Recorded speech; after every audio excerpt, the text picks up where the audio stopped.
ये देखें जी, आज हम एक और एग्जांपल कर रहे हैं ताकि हम पोलर फॉर्म को बेहतर तरीके से समझ सकें। इसके अंदर सबसे पहले हम जो है मॉडुलस मालूम करेंगे, आर्गूमेंट ऑफ जी मालूम फाइंड आउट करेंगे, लॉगरिथम ऑफ जी मालूम करेंगे और उसके अलावा मुख्तलिफ इसके कॉम्प्लेक्स नंबर के एक्सप्रेशन जो हैं उसको हम जो है यहाँ पर फाइंड आउट करेंगे कि कॉम्प्लेक्स नंबर को किस तरह एक्सप्रेस किया जाता है। इसके लिए अगर हमारी आपको वीडियो पसंद आती है तो आप उसे लाइक कीजिएगा और सब्सक्राइब करें और उसके अलावा कमेंट्स पास करें इसके अंदर। और सेकंड ये कि इसकी एडवर्टाइजमेंट को मुकम्मल देखा करें ताकि आप हमारी टीम को इसका एडवांटेज दे सकें। ये देखें जी, हमारे पास r is equal to modulus कि सबसे पहले हम मॉडुलस इसको हम ऑफ कॉम्प्लेक्स नंबर जी या हम इसको जी का मॉड जो है वो लिख सकते हैं। इसको करने का तरीक़ेकार हमारे पास ये होता है कि हम रियल पार्ट का स्क्वायर यानी कि ये हमारे पास जो कि 1 है और उसके बाद ये हमारे पास माइनस इमेजिनरी पार्ट का स्क्वायर हमारे पास होगा। अब इसको r इज इक्वल टू को हम इनको कंपेयर कर लेते हैं। आयोटा के साथ जो होगा विद साइन हम यहाँ पर लिखेंगे 1 प्लस 3 इज इक्वल टू 4, 4 का under root is equal to, ये हमारे पास मॉडुलस का स्टेप कंप्लीट होता है। अब उसके बाद फिर हम यहाँ पर आर्गूमेंट ऑफ जी मालूम करेंगे। आर्गूमेंट ऑफ जी जिसको हम प्रिंसिपल जो है प्रिंसिपल एंगल भी कह सकते हैं और प्रिंसिपल आर्गूमेंट भी कहते हैं। उसके बाद ये अब हमारे पास इसको फाइंड आउट करना है, लेकिन इसको फाइंड आउट करने के लिए पहले हमें थीटा फाइंड आउट करना पड़ेगा। थीटा फाइंड आउट करने के लिए हमारे पास ये इंफॉर्मेशन होनी चाहिए कि साइन फर्स्ट क्वाड्रेंट में साइन ट्रिग्नोमेट्रिक फंक्शन का बिहेवियर क्या होता है फर्स्ट क्वाड्रेंट में, सेकंड क्वाड्रेंट में क्या होता है बिहेवियर और थर्ड में क्या साइन ट्रिग्नोमेट्रिक फंक्शन का बिहेवियर होता है, फोर्थ में हमारे पास क्या ट्रिग्नोमेट्रिक फंक्शन का बिहेवियर होता है। यानी हमारे पास ये मालूम होना ज़रूरी है कि आपके पास फर्स्ट क्वाड्रेंट में आर पॉजिटिव, सेकंड क्वाड्रेंट में साइन और कोसेकेंट पॉजिटिव और थर्ड में आपके पास टेन और कॉट पॉजिटिव और फोर्थ में हमारे पास कॉज और सीकेंट पॉजिटिव होते हैं। उसकी मदद से हम ये थीटा जो है वो फाइंड आउट कर लेते हैं। अब सबसे पहले जी हमारे पास इसकी पैरामीट्रिक सर्कल की इक्वेशन लिखी जाती है, x is equal to r cos theta और y is equal to r sine theta. x जो है वो हमारे पास रियल पार्ट होता है, इसको कंपेयर करते हैं हम x plus ultra y। x real part है, रियल पार्ट यहाँ पे 1 है, यानी ये दो कॉम्प्लेक्स नंबर है x प्लस आल्टा y और 1 माइनस 3 अंडर रूट। इसके अंदर जो हम करते हैं वो x इज इक्वल टू 1 है, कंपेयर करने पर y is equal to value हमारे पास माइनस 3 अंडर रूट है।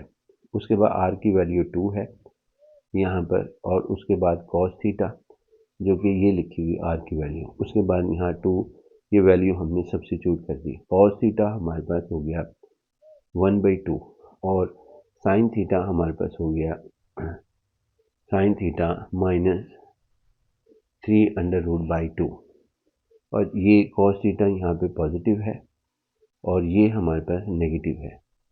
तो थीटा जो है वो लाइज करता है हमारे पास in cos positive sine negative, it mean ये फोर्थ क्वाड्रेंट के अंदर लाई करेगा। हमने ये पॉइंट इस शुरू के लेक्चर में डिस्कस किया हुआ है, प्रीवियस लेक्चर को आप देख सकते हैं। उसके बाद आगे हमारे पास ये है कि एक टिप हमने अप्लाई करनी है। वो टिप हमारे पास क्या है कि ये जो कॉस थीटा आया हुआ है, ये कॉस थीटा की जो ये वाली वैल्यू है हमेशा पॉजिटिव लिखनी है, एब्सोल्यूट वैल्यू लिखनी है, यानी ये हमारे पास पॉजिटिव लिखनी है। अगर ये नेगेटिव भी होगा तब भी पॉजिटिव हम लिखेंगे, यहाँ जो भी नंबर होगा उसको पॉजिटिव बनाएंगे। ये टिप है, कोई उसका हिस्सा नहीं है एल्गोरिथम का। फिर उसके बाद ये कॉज इन्वर्स, लेकिन ये टिप से हम सवाल जो है वो बहुत आसानी से कर लेते हैं। तो कैलकुलेटर पे जब आप करेंगे तो इसका आंसर जो सा होगा वो इसको 60 डिग्री लिखिएगा, 60। तो आपने उसको इस फॉर्म में पाई की फॉर्म में आपने इसको लिख देना है पाई/3। एक तो ये हमारे पास हो गया theta lies in the fourth quadrant. अगर थीटा जो है वो फोर्थ क्वाड्रेंट में लाई करता है, ये हमारे पास फोर्थ है, तो फोर्थ में अगर लाई करते हैं तो इसमें आर्गूमेंट ऑफ जी का फाइंड आउट करने का फार्मूला जो होगा वो हमारे पास क्या होगा, is equal to minus theta. ये है जी फार्मूला। तो हम यहाँ पर ये आप समझें कि आपका रफ वर्क है, ये नीट वर्क है, लिखा ऐसे ही रहने दें, एग्ज़ाम में भी इसको क्रॉस ना करें। तो आपके पास argument of z is equal to minus theta.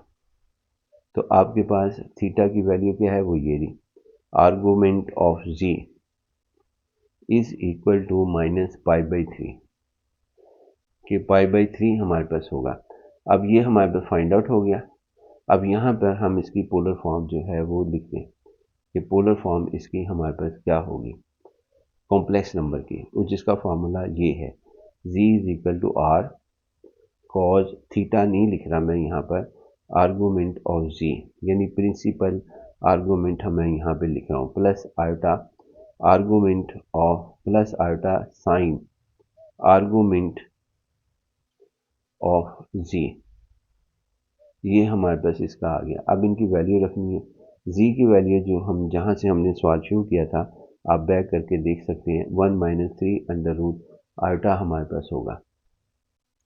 उसके बाद आगे हमारे पास r की वैल्यू 2 है, r की वैल्यू हमारे पास 2 है, और कॉज आर्गूमेंट ऑफ z ये सामने ही लिखा हुआ है, तो माइनस पाई/3 हमारे पास होगी, प्लस आयोटा, और उसके बाद हमारे पास साइन आर्गूमेंट ऑफ जी की वैल्यू माइनस पाई/3 ये हमारे पास होगी। लिहाजा ये हमारे पास इसके अंदर माइनस पाई/3 ये इसकी पोलर फॉर्म आ गई। बाकी इसकी जो है एक्सपोनेंशियल फॉर्म वो हम यहाँ पर किस तरह लिखेंगे वो आपके सामने करते हैं। एक्सपोनेंशियल फॉर्म, एक्सपोनेंशियल फॉर्म हमारे पास ये है, exponential form of the complex number z is equal to r e raised to power iota argument of z। Theta नहीं लिखा, गौर कर लें, z इज इक्वल टू हमारे पास r, और यहाँ पर r की वैल्यू 2 है, और आयोटा की value e raise to power iota, और इसकी वैल्यू आर्गूमेंट ऑफ z की वैल्यू माइनस पाई/3 है। वीडियो को बैक करके आप देख सकते हैं। और z की वैल्यू हमारे पास जो सवाल था वो ये था, 1 minus 3 under root iota 2 e raise to power minus pi iota, ये इसका आंसर आया एक्सपोनेंशियल फॉर्म का। अब उसके बाद इसको सिंप्लीफाइड फॉर्म एक और भी है, RCIS, और उसके बाद आर्गूमेंट ऑफ z हमारे पास होगा। इसके अंदर z की value 1 minus 3 under root iota है, r की वैल्यू 2 है, CIS argument of z minus pi हमारे पास हो गया। अब ये वैल्यू लिखी गई जो कि C stand for the cosine, I stand for iota, और S stand for the sine, R stand for the modulus. Argument of z is the principal argument या प्रिंसिपल एंगल।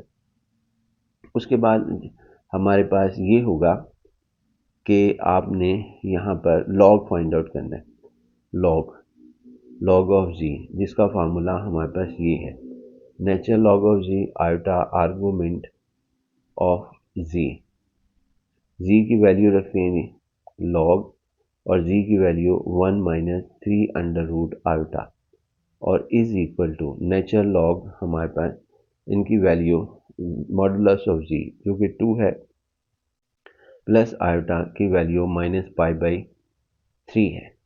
ये हमारे पास इसका आंसर आया। लिहाजा ये यहाँ पर क्वेश्चन हमारा कंप्लीट होता है। बाकी इंशाल्लाह नेक्स्ट